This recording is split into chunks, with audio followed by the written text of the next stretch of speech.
Well, my name is Coco, and I'm the one half of Quadron, and the other half, Robin, he's not with me today, but we are a duo. We got to know each other in Denmark, in Copenhagen, where we both are from, and we were both, like, Robin was already doing music at that time, and I was just kind of getting curious and starting my, to sing professionally. And then we started off in one project and we did some songs, and slowly the more we worked together, the more we changed to become Quadron. I know that soul is a broad genre now, but I think our music is just very soulful.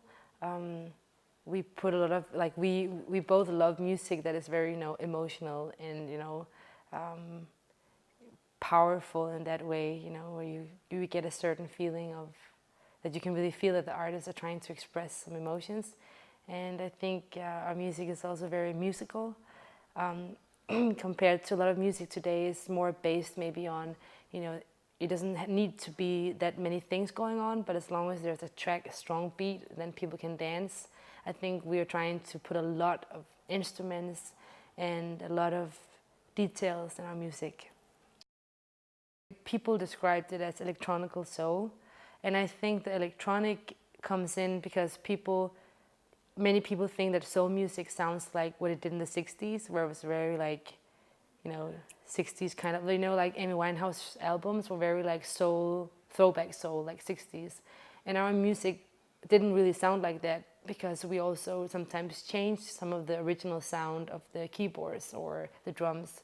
And I think that because music nowadays is recorded on a computer and not on like an old tape recorder, I think that some people would call it electronic because we can manipulate the sound. I don't think, and maybe the first album had more elements of electronic or manipulated sounds, but I think the second album is very more natural and organic. In the first album we wrote the lyrics together, and the second one I really wanted it to be more personal and more about my personal life. Because it feels good to sing about something on stage and knowing that it's something that you really experienced or felt. I think it feels good to share a little bit more of yourself with your audience, to me at least. It's like, for me it's like also like a friendship, if you give more of yourself, you maybe also get more back. So that's how I felt. Like the way we work together changed every time we work together.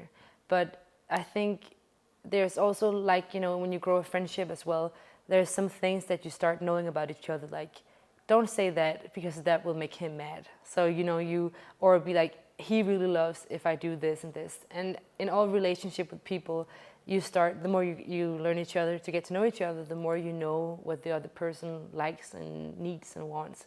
So for me and Robin, I think we kind of already now know what our forces are, like what am I good at and what he's good at, and what do we both like and want. So it's definitely getting much easier the more we work. Maybe the third album would be even more easy, hopefully. When I started touring with the first album, there were some things that I felt like I wish we had songs who were more like this.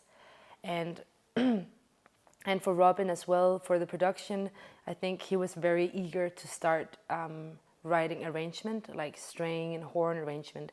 I think we were both like hungry to grow a little bit. And because the first album was like the first songs we ever did together, so we're still getting to know how we were working, So I felt like, it's constantly a learning process also to be working with a partner, and you have to agree on everything. And the second album, I just felt like we were so much further in our connection and partnership, so we could kind of take advantage of our qualities a little bit better. When I did the song for the Great Gatsby soundtrack, it was supposed to just be a song on the soundtrack. And it was a very last minute thing. I was contacted in the afternoon, and they asked me if I could go to the studio at night because they had a song that needed like a vocalist. It was already written. And I went to the studio and tried it out a little bit, and they liked it, and Baz Luhrmann wanted to use it in the movie actually. But it's like a very short like it's very low and very short. So it's in the movie, but I couldn't even hear it when I heard it. So, but I mean, just to be featured on the soundtrack is of course like very great for me because it's some of the biggest artists on there, and the fact that I just love Baz Luhrmann's work, so it's a great honor to meet him and be on the soundtrack.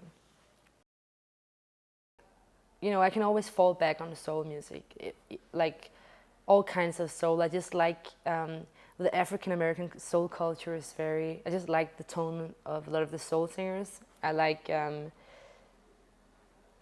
don't know. I don't know what's not to like in it, but I obviously also hear a lot of other music. I listen to Rihanna when I'm going to a party, and now I listen to a lot of folk, American folk music, because when I'm driving in my car, it feels really good. So, you know, I don't know if you know the singer Karen Dalton. Like, there's just so much great folk music, and I think that whole universe is something I'm very interested in looking, maybe trying to at one point trying to write a little bit in that. And I don't know. I like classical music as well.